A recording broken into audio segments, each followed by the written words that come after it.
So I recently had an all-day vocal tracking session last Friday, April 26th, with a couple of hip-hop artists. This was my first tracking session since November of last year, and although I wanted to be very prepared for it, I unfortunately didn't budget my time well enough to design a fresh and new tracking template. Despite being unprepared, I managed to throw together a bit of a template idea before we began, and I used this project file for the rest of the songs of that day. I strongly believe that this is one of the best methods for recording vocals in FL Studio. I'll have this template available on my website for free. It'll be down in the description below. It's made up of only stock plugins, so everybody will be able to use it, and I hope to see you grab it after this video. What's up, everybody? My name is CJ, aka CJink. I am a music producer, engineer, artist, and doer of everything music. In today's video, I wanted to show you this little method I came up with. I'm sure others have done this before. You know, I'm not claiming I originated this, but I just want to share with you this idea and method for recording vocals in FL Studio that I found to be very effective and very time efficient. I'm also going to show you how I clean up and prepare these vocals for exporting so that they're fresh and ready to be mixed. Once again, this video is going to be about my tracking template. It's not going to have anything to do with mixing vocals and music. So if you want to see a video on that at a later date, let me know and I'll be sure to do it. So starting off here, as you can see, I tracked to just the beat and vocals. This actually wasn't my beat. However, I used to track in my beat projects. I'll duplicate them out and use them to record in, but I've started to really get away from that because I mix just with the audio files and no longer in the beat projects themselves. So really quickly, let me explain to you my kind of theory behind how I set this up. The very first song I recorded, like I said, I didn't really have a template set up. I had just Silk Vocal and Waves tuned together, and I began just duplicating it out, of course, on each mixer fader. And then after I saved it, of course, I had everything kind of laid out the way I needed it. Then I would just duplicate that project file, delete everything inside of it, and have it ready to record the next song. Now, the purpose of coloring each audio track is so that the audio files in the playlist also turn that same color. And I did that mainly just to kind of segment each section of the song out so I would know which audio is which section without having to really dig for it and really look. So for example, on here, I started with blue being the hook, and as you can see, we've got blue here, blue here, blue here. Next up, I have this lighter blue here, and as you can see, I use this primarily for the verses here. Now, next up is the color red. You can see we've got just a little bit of red over here in the project. I believe this was a little bit more rap parts that didn't need auto-tune. I wanted to be able to distinguish them from the auto-tune parts of the verse. That way I wouldn't put them on the same track, and when it comes time to export, I can put everything together that needs to be where it needs to be. Lastly, as you can see here, we've got pink, yellow, and green, and these were some of our vocal layers here. I had to do a bunch of doubles and some harmonizing on this song, and I really think that's what's going to make this song as good as it is. And I wanted to have each take a separate color just so we would know what take was which, and so it would help me out later on knowing, okay, put this on this track and put this on that track. Now, one of the things I love about FL Studio that others probably dislike is that you can have audio literally anywhere in the playlist and it's still routed to one mixer track. So for example, you can see these vocals here are on track 16 in the playlist. However, they are mixer fader number 3 in the mixer rack. Now, I personally like this because it kind of lets you just be sloppy and just get things done and have it all over the place. I know, you know, a lot of the people that come from more traditional layouts like Pro Tools and Ableton and whatnot, where track 1 equals track 1, track 2 equals track 2. You know, I know a lot of them have to playlist stuff or throw it up on another track after they record it. However, I personally like being able to just keep recording, you know, just run it back. If it's a bad take, mute it. If they like it, just leave it unmuted and move on to the next part. That's kind of my theory behind using this style of tracking here. As you can see, I had her do many takes of this intro. I think she was kind of like singing along to the vocal sample or something inside of it. So what I would have her do is just do one take. Okay, mute it. Let's go again.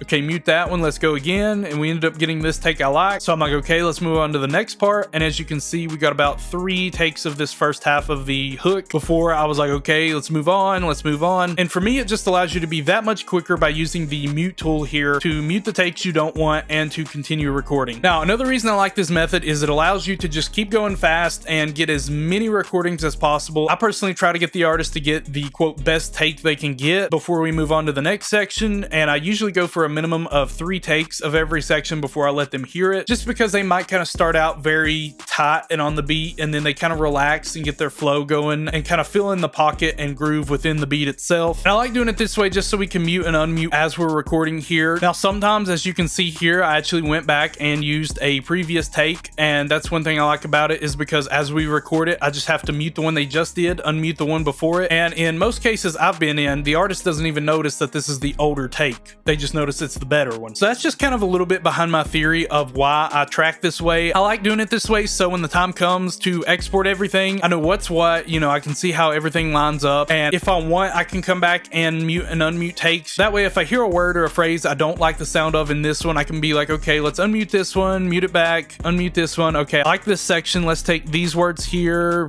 bump them down here, cut that out, throw it in, and bam, we've got it. So I haven't exported vocals from that project yet, so I came over to another that I have, and once again, you can see we've got our blue here for kind of the intro, we've got a red for the hook, pink for some of the layers here, green for the verse here, yellow for some ad-libs slash doubles, and light blue here for the other artist verse. Now, I want to show you how I prepared these tracks to be exported here. It's a little bit all over the place, but it works just fine for me. So I've got intro on one track here, we've got hook 1, hook 2, it's the same quote hook, I've just got them labeled that so I know this is the track 1 of the hook and this is track 2. We've got 4 of her verse here labeled out. I believe the second half of it used auto-tune, so of course I'm gonna have those on 2 separate tracks. These are some doubles and harmonizing type stuff for the verse. Then we go back to hook, and then we have the second verse here, and I've got these on their own tracks as well, 4 different tracks, because the second half has auto-tune on it as well as one last track here that I called the 5th one, just because it's completely different from everything else. So just to show you all how I did this personally, I went ahead and selected our beat entirety here, just so that way we'll have everything inside of our time bounds here, and to make sure nothing gets left out, I come up here to playlist options, tools, and export all playlist tracks from time selection. Now you could do this from song start if you have everything lined up to the very beginning. There's just several bars of silence there, so I didn't really see a point in it, and then you'll just hit start, and it'll actually go through and skip every track that has muted audio on it. So as you can see, as it gets done here, it's turning these a different color, and I can't scroll to see the rest of them, but it's doing the exact same thing to them. And as you can see, some tracks were skipped because they didn't have audio or were muted. So hypothetically, you could even leave just muted audio on the same tracks. It doesn't matter. Now, the way I export all my beats out, and some of you might be questioning why don't I do this way, is I come over here to export wave file, and usually I just put an underscore here just so it doesn't have the project name, and I come over here and hit split mixer track. Now that's a perfectly fine alternative. If you want to do that, you would just have to name your tracks here and make sure you've got all the effects off. But me personally, I just find it a little bit easier to go ahead and export the playlist tracks just so I'll know what is what and have everything lined up visually so I can see it.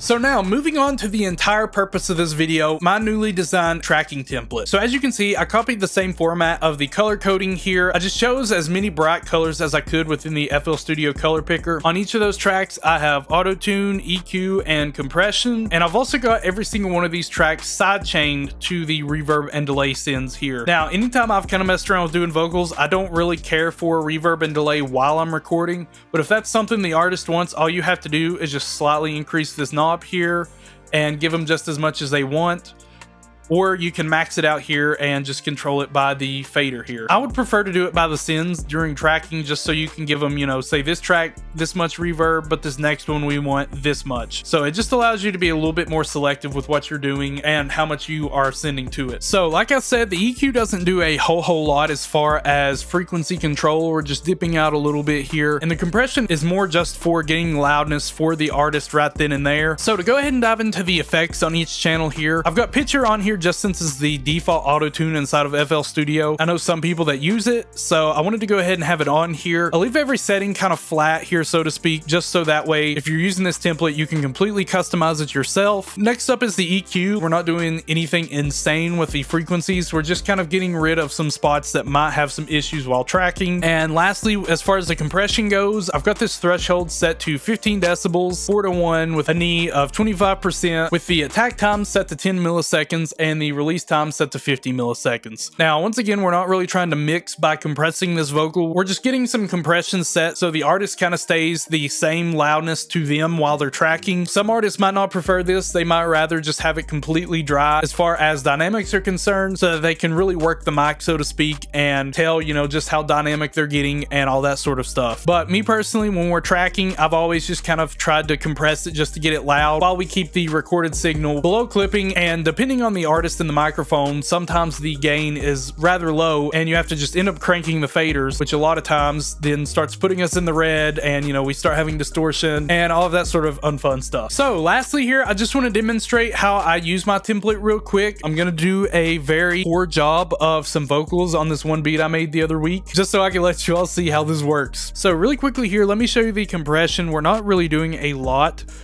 especially with me just talking into the mic. Check, check, check. Once I start getting louder, we start getting more compression, and like I said, you can just play around with this threshold to get the desired amount for your incoming signal. Now, one thing I didn't mention was this noise gate here. You can use it, however, I've found that it's sometimes increased my latency within FL Studio, and it just hides them whenever you're not speaking. So anymore, I don't really fool with gating stuff in the tracking phase. However, I do use like the gate on Artvox and some other plugins whenever it comes time to mix. So all of this being said, let me turn on Auto-Tune real quick and record some takes just to show you all how I'm using this. And let's record.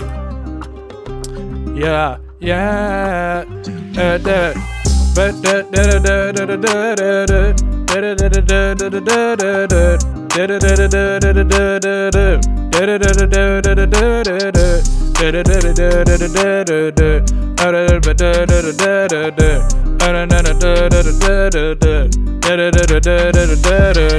Okay, so let's say we like this first half here of the vocals, so we'll just come over here and cut and mute these others and continue tracking.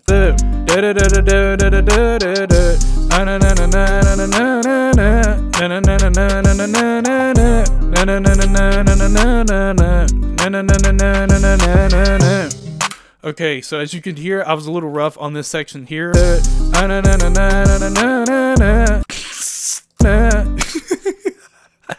So we're just gonna cut there, mute, and come back and record.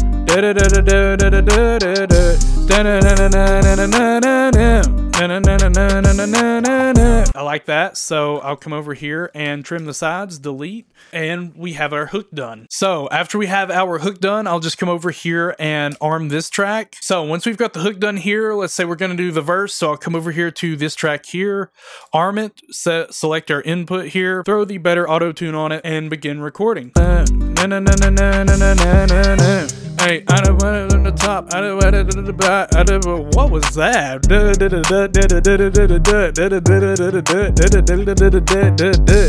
Okay, I don't know what sort of like vocal run I just hit. That wasn't even intentional. So like I said, we'll just mute that. Top and a drop. I don't want it at the top. I don't at the top. Oh yeah. I don't want it dot. I don't dot. Oh yeah.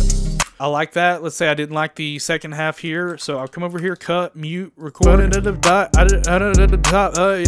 I bet run it at the top. I bet run it at the lot. Oh yeah.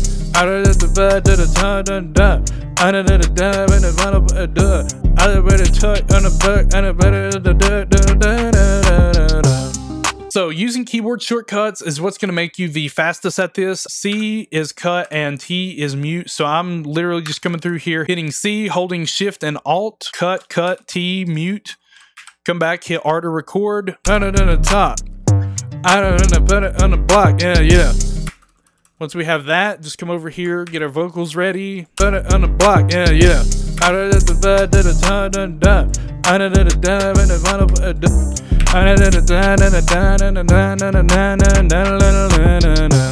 And now we've got the verse recorded. So say we now wanted to have some crazy kind of reverb or something on this next section while we record. I can come over here to track 4, choose input 1, throw my Better Auto-Tune on here, and then give us some reverb. Check. I've also got some EQ on the reverb and delays as well.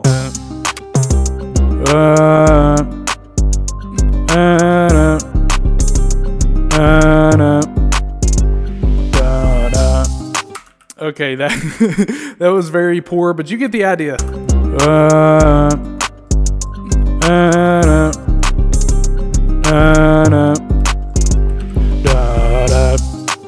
I can't hit that low note.